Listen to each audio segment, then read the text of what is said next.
interesting. So I've been told that by lots of Trump supporters, including those who defend him against allegations of racism. What they'll say is Trump's not racist. His supporters are, but he's not. I struggle with that, right? Because there's a part of me that believes that's absolutely true. I don't know if Donald Trump closes his door at night and says racist shit. I mean, he might, right? I think he's probably as racist as any old white guy, right? You know, I don't think he's particularly uniquely racist, but the fact that he's willing to foment racism and enable racism and leverage racism to be president both times, to me says something too, right? You know, you have to kind of be pretty racist to do that. On some level, I mean, like, do you get what I mean? Like, how do you situate him ideologically or personally at that level, at the conversation of racism? Look, it's so weird, Mark, because he's such a horrible human being, and I mean that. I publicly turned against Trump 6 years ago. I voted for him in 2016, but I publicly turned against him 6 years ago, and then I lost my right-wing career. But he's a lawless, un-American psychopath. He's only capable of caring about himself. So because he's so bad, it's easy to just say, oh, he's not racist. He's a jerk to everybody. But no, that's the argument. No, bullshit. I know people who know him, who've heard him say racist shit. He says racist shit that like my grandfather's generation would have said about black or brown people. So I think that's there too. Wow. Can you share any of that stuff? No. I mean, no. And again, only because it's hearsay. It's stuff that people told me they heard him say. But I have no doubt, and you have no doubt, that in private over the years, my God, he talks the way an 80-year-old white guy would have talked. Wow. I mean, and that's important to remember that he basically is an 80-year-old white guy, give or take a few years. Yeah. And that's a big part of this. When the question is asked, who is Donald Trump? You say he's a terrible human being. It's hard to be president without being a terrible human being. It's hard to be a billionaire without being a terrible human being. Is he that different than the other people who've come before him? Oh, heck yeah. Like, you and I may disagree on this. You got to have a healthy ego to be president. Barack Obama has a healthy ego. I don't think he was a terrible human being. George H.W. Bush, probably a healthy ego. I don't think George H.W. was a terrible human being. Donald Trump, Mark, again, look, Joe Biden has a problem with the truth. Most politicians have a problem with the truth. A former politician. I always tried to say what I believe, but most politicians lie, fudge, and hedge. Yes. Trump lies damn near every time he speaks. Really. Donald Trump's the only president in our history who lost an election and refused to accept that result. And then I believe he committed crimes to try to overthrow it. No other president, Kamala Harris, she lost. The next day, she publicly conceded. Hillary Clinton, the next day after she lost, publicly conceded.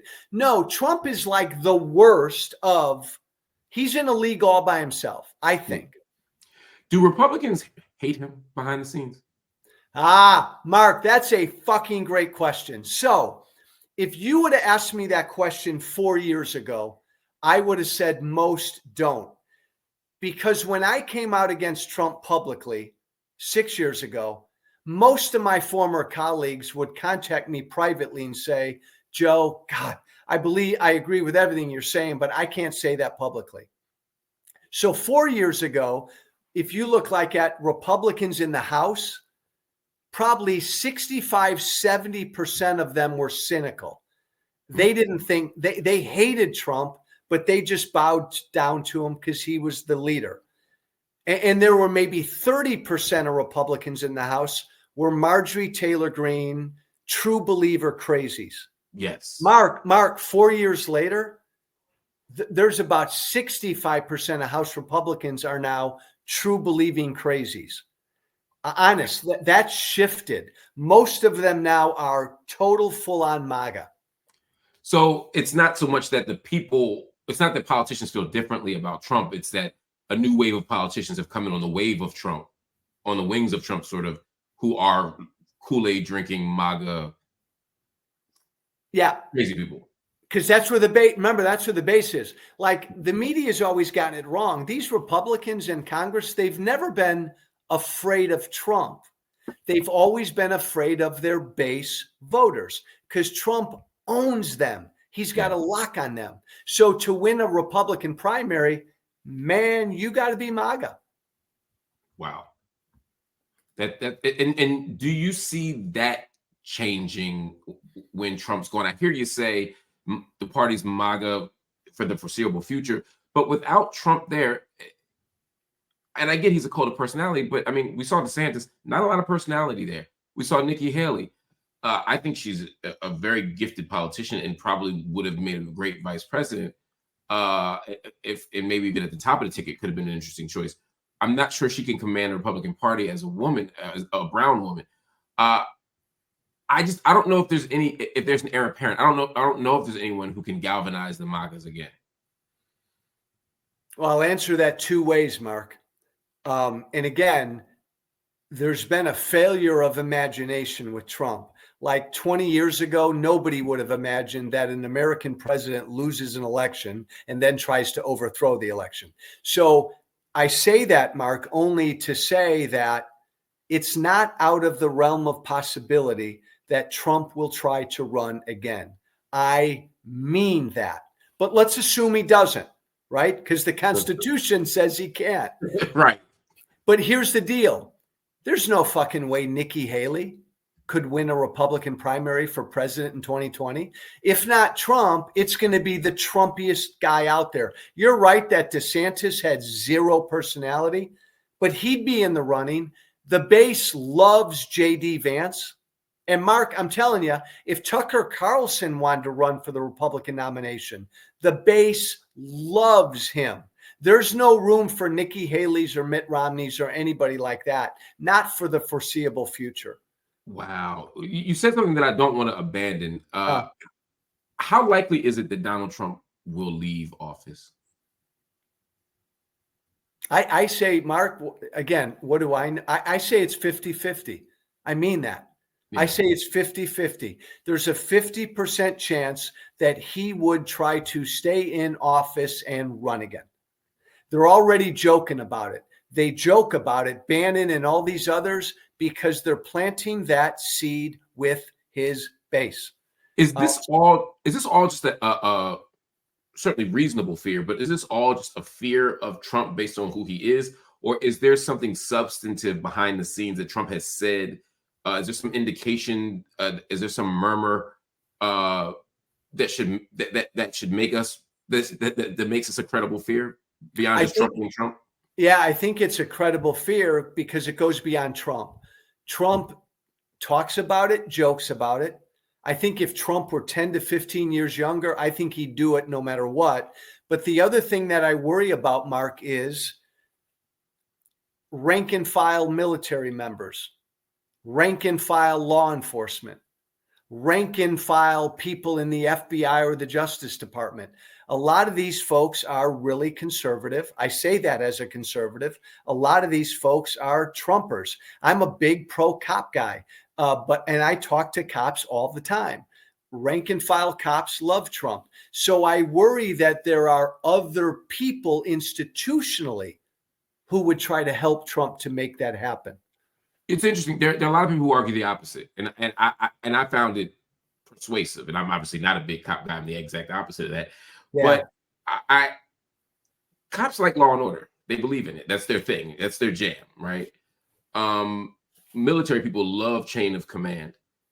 I get he's the commander in chief, but the moment someone else wins the election, I just assume that no general, that no high-ranking official would go along with Trump because they believe in this idea of American democracy being peaceful transitions of power. That when Trump goes, "Who's coming with me?" Yeah, there'd be the nutsos that rushed the Capitol January 6th, but that the actual officials and military folk wouldn't fall in line.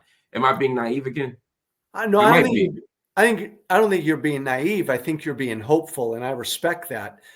But look, rank and file cops and rank and file military reflect the Republican Party base. They really do. And we're not talking about Trump losing another election and then staying. This is a weird one because we're talking about Trump maybe trying to defy the Constitution and running again. So if Trump came out in a year and a half and said, "Fuck it, I'm going to run again," I think there'd be more support than we think institutionally. That scares me. That's a great point. It's not like before when it was like, "Oh, what if he loses?" No, that's a great, and that's where my mind was actually. You're right. I mean, he's arranged the Supreme Court, and he has the Congress right now. I mean, how soon would we imagine Trump working on something where he could get a third term? It would be within the next year and a half. He and his people midway through 2025 would get more serious about it instead of just kind of joking about it. They'd put it out there consistently to make sure, because remember, there's no Republican in the House or Senate who would defy him. None. Even on this issue? Even on this. Oh God, yeah, Mark. And that's why, by the way, you and me, brother, and I'm not a Democrat. I worked my ass off to try to help get Kamala Harris elected. The most important thing we can do is make sure the Democrats take back the House in 2026. Here's where I lose my mind. Oh, I think I know what you're going to say, but my thought is, I get why people were scared of Trump. They're like, it's like, from The Wire, you come for the king, you best not miss. Like, if I come for Trump and lose, I mean, DeSantis is now on everybody's shit list because he tried to defeat Trump and lost, right? And so there are a lot of people who will never forgive him for even attempting to run against Trump unless Trump forgives him. I get that, but if you're by the way, Mark, that's changed. I still talk to the base every single day. Yeah. DeSantis has reformed. He's healed his reputation because after he got out, he became a good, loyal soldier. He endorsed Trump, and behind the scenes, he did a lot to help Trump. So his rating in the base is pretty high again. Fair enough. That's helpful. But all of that speaks to the idea that they're afraid of Trump because of what Trump can do if they don't kill him, if they don't actually kill the giant. Yeah. If I'm a Republican in the Congress right now, if I'm in the House or the Senate, I'm thinking, well, let's do everything we can to bury him. We hold the keys to this third term. We hold the keys to this unprecedented future. If we don't let him win, then he's just an 81-year-old, former president. I mean, what's he going to do to us? Right? His power is in the possibility of being president.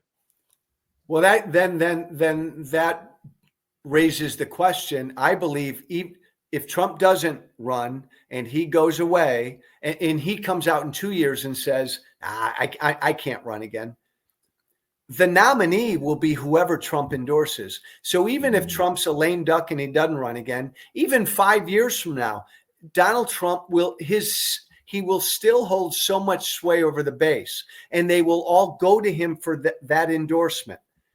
So even no longer as an active politician, Mark, he's a cult leader. He really is. Was this? By the way, the Democratic Party has real issues, but the Democratic Party is not an anti-democratic thing. That's what MAGA is. They got their own issues, as you're aware of. Absolutely. I want to pivot to something else, but before we do, what would we be surprised? And to be clear, my audience here is a left-wing audience. Yeah. Most of us are left of the Democratic Party. Yeah. Just for context, what would we be surprised to know Republicans talk about behind the scenes? That's such a good question. That's a really good question. There's still plenty of chatter behind the scenes negative about Trump. So that's still there. It's now a minority of Republicans, but it's a loud, privately a loud.